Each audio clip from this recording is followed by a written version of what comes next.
Vous ne serez pas surpris qu'on commence par de la politique. Il y en a plein les journaux, notamment en première page. Oui, bonjour William, bonjour à tous. On va résumer les choses. Valls dit non à Hamon, mais il dit oui à Macron, lequel lui répond merci, mais non, sans façon. Du coup, Hamon se tourne vers Mélenchon pour lui dire alors c'est oui ou c'est non, mais Mélenchon répond non merci. Résultat, la gauche fait le plein de une ce matin. Il est vrai qu'elle est un nouveau tournant de son histoire.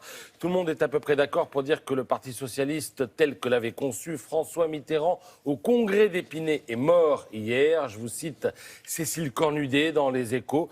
Valls a bousculé le calendrier et installé fin mars le chaos qui se profilait pour l'après 7 mai en choisissant Emmanuel Macron contre son engagement de la primaire et contre le candidat de son parti. Eh bien, il a sans doute précipité ce qu'il avait lui-même théorisé. Les deux gauches du PS ne se réconcilieront plus. Ce n'est plus un édito, c'est une épitaphe. Alors sans surprise, mais avec fracas, renchérit Jean-Marie Montali dans Le Parisien. Valls a planté le dernier clou dans le cercueil. Le dernier clou, attendez, on n'est pas au bout de l'histoire parce qu'il y a le patron. Lui aussi pourrait se servir de son petit marteau. Il n'a pas encore parlé, mais pour le Figaro, il n'y a pas de suspense. On peut parier sans craindre de perdre sa mise que François Hollande, lui aussi, votera Macron. On imagine mal le chef de l'État appelé à voter Hamon, un homme qui fut si méthodiquement attaché à sa perte. La boucle sera donc bouclée. Macron était hollandais au début du quinquennat.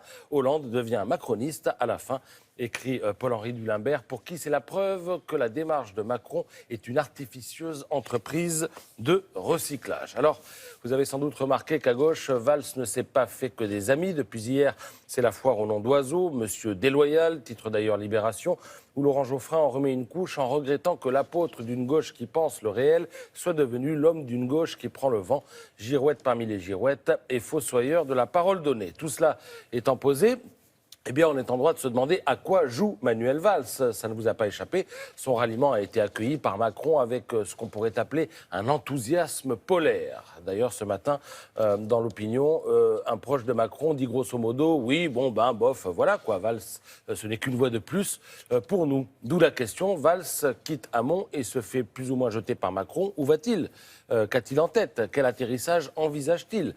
Eh bien, l'explication, vous la trouverez dans Libération sous la plume de Grégoire Bizot, qui explique que pour comprendre le reniement de Valls, eh bien, il ne faut surtout pas avoir en tête l'échéance présidentielle, mais plutôt les futures élections législatives. Car les législatives, ça ne fonctionne pas comme la présidentielle. Au second tour, c'est souvent le trop-plein avec des triangulaires, des quadrangulaires. Or, pour la première fois, en juin prochain, il y aura 5 partis capables de passer le premier tour. Le FN, les Républicains, le Parti Socialiste, En Marche et France Insoumise de Mélenchon. Et pour trouver une majorité dans un tel maquis, eh bien, il va falloir se lever tôt. C'est là que la démarche de Valls se prend tout son sens. Son pari, c'est de se dire que si Macron parvient à l'Élysée, lui, Valls, avec une trentaine d'amis élus députés, il pourra faire ou défaire les majorités, bref, aura de l'influence sur l'échiquier. Il va de soi que cette influence ne sera pas gratuite. Macron, qui promet des visages nouveaux, a déjà accueilli Bayrou sur sa droite. Il se pourrait bien qu'il lui faille, tôt ou tard, quoi qu'il en veuille, quoi qu'il en dise, accueillir aussi Manuel Valls sur sa gauche. Merci beaucoup.